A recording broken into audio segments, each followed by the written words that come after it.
Halo teman-teman, perkenalkan nama saya Hana Nailatul Zafira dari SMP Negeri 2 Bojonegoro. Di video kali ini saya akan melakukan kegiatan karya wisata ke Desa Klopo Dhuwur yang merupakan tempat tinggal masyarakat Samin. Saya juga didampingi oleh kedua orang tua saya dalam kegiatan kali ini.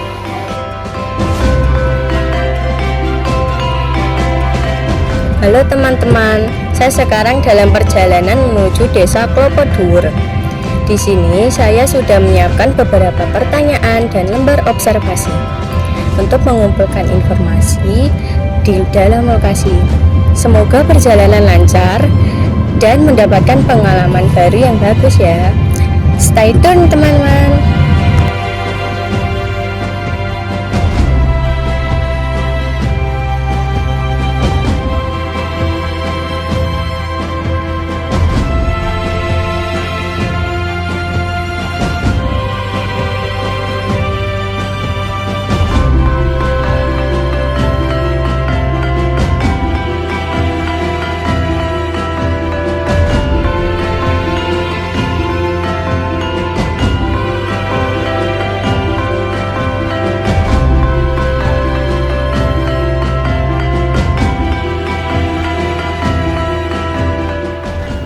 Sekarang saya sudah sampai di Desa Klopo Dhuwur.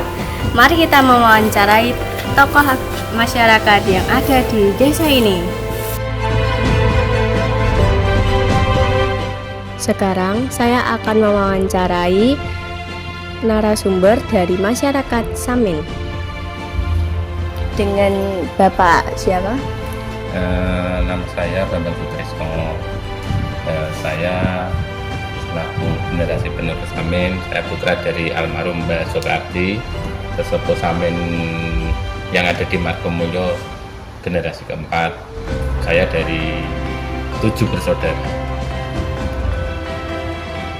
Apakah saya boleh bertanya tentang apa arti atau makna ajaran sedulur sikep atau Samin? Ya, monggo.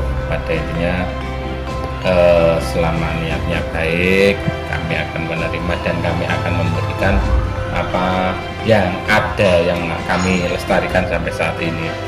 Ketika jenengan menanyakan tentang sedulur sikep Samin, maka saya akan jelaskan terlebih dahulu tentang sejarah asal muasal bagaimana atau itu kok bisa disebut Samin gitu ya. Jadi awal mulanya gerakan Samin itu dipimpin oleh beliau yang bernama Mbah Suro Sentiko. Nama aslinya Raden Kohar. Beliau lahir di Desa Pelosok Kediren, Randu Blatung, Blora. Raden Kohar ini atau Mbah Suro Sentiko ini putranya Raden Surojoyo. Raden Surojoyo keturunan dari Adipati Semoroto.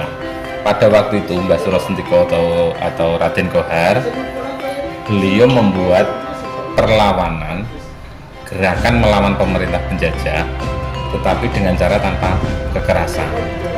Beliau tetap memegang kejujuran meskipun kepada musuh. Nah, bentuk perlawanannya kalau diibaratkan, istilah Jawanya ibarat dom sumuruping banyu. Jadi ibarat jarum masuk air yang tidak menimbulkan gelombang tapi bisa nembus dasar. Nah, bentuk perlawanannya salah satunya yaitu dengan cara menolak membayar pajak.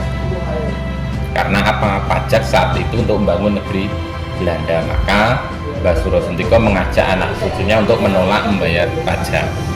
Kemudian bentuk gerakannya yang kedua dengan cara anak cucunya dilarang sekolah. Karena apa? Sekolahan pada waktu itu dikuasai oleh pemerintah Belanda.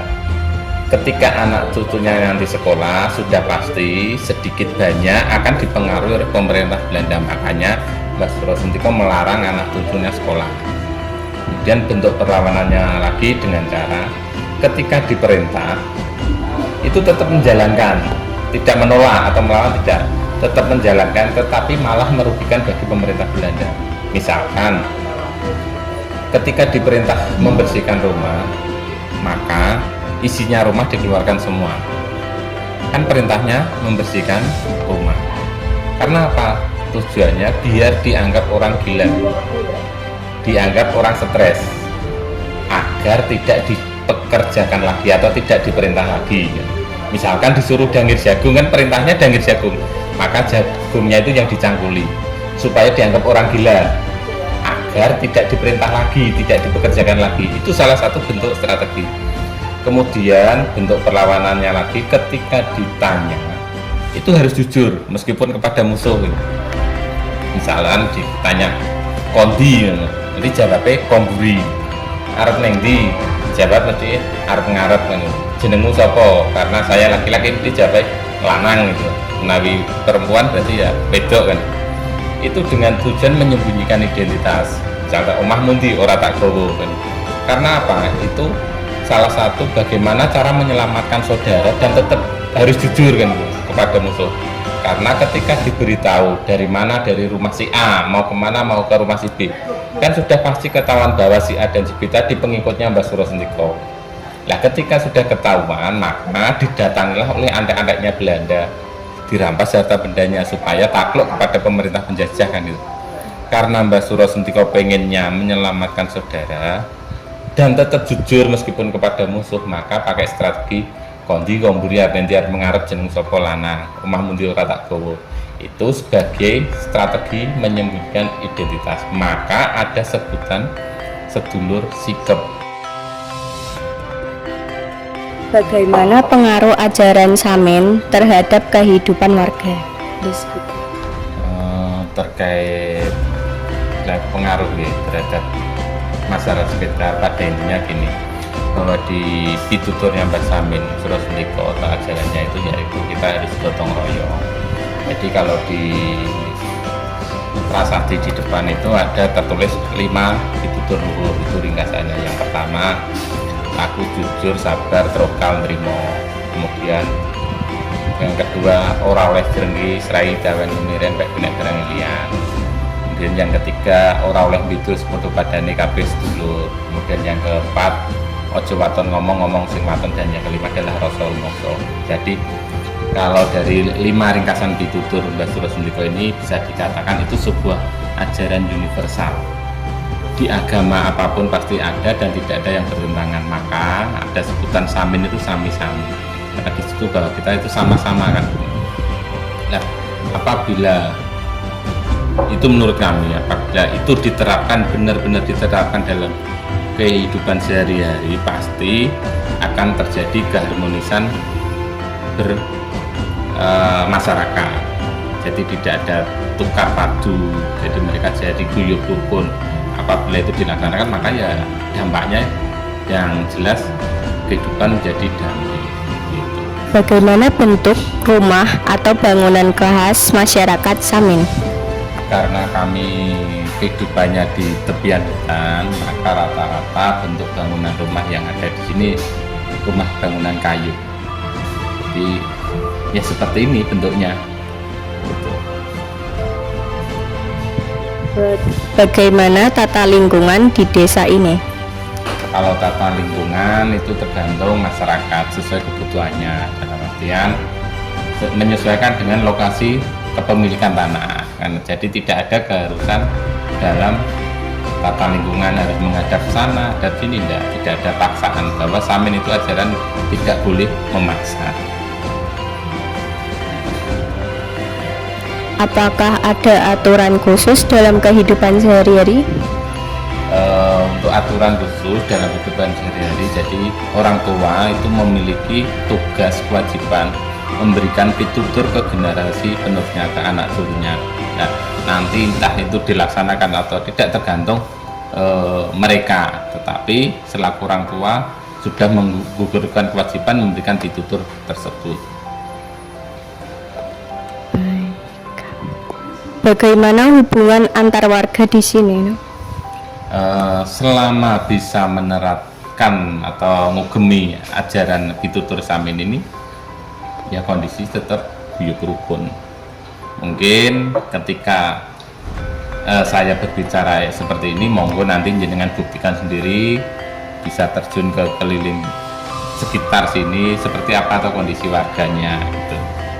Apa mata pencarian utama masyarakat di sini? Untuk mata pencarian mayoritas bertani. Bagaimana adat atau kebiasaan yang masih diterapkan? Adat atau kebiasaan yang jelas yang ditamakan pertama kebiasaan kejujuran, kemudian gotong royong, kerukunan itu yang harus dilestarikan.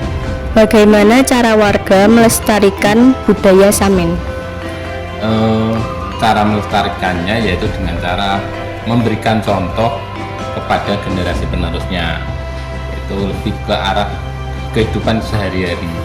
Jadi orang tua bukan hanya memberikan pitutur, tetapi harus memberikan contoh perilaku kesehariannya. Maka ada sebutan sedulur sikap, jadi sikap perilaku dalam kehidupan sehari-hari.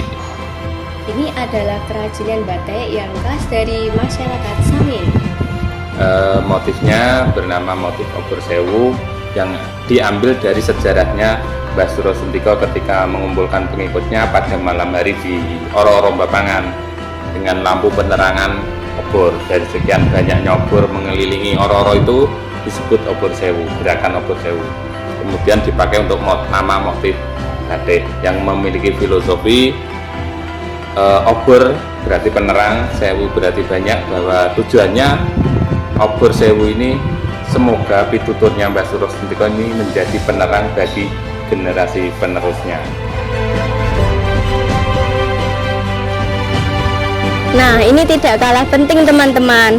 Masjid Samil Baitul Multakin adalah pemberian dari pemerintah Bojonegoro kepada masyarakat Samin.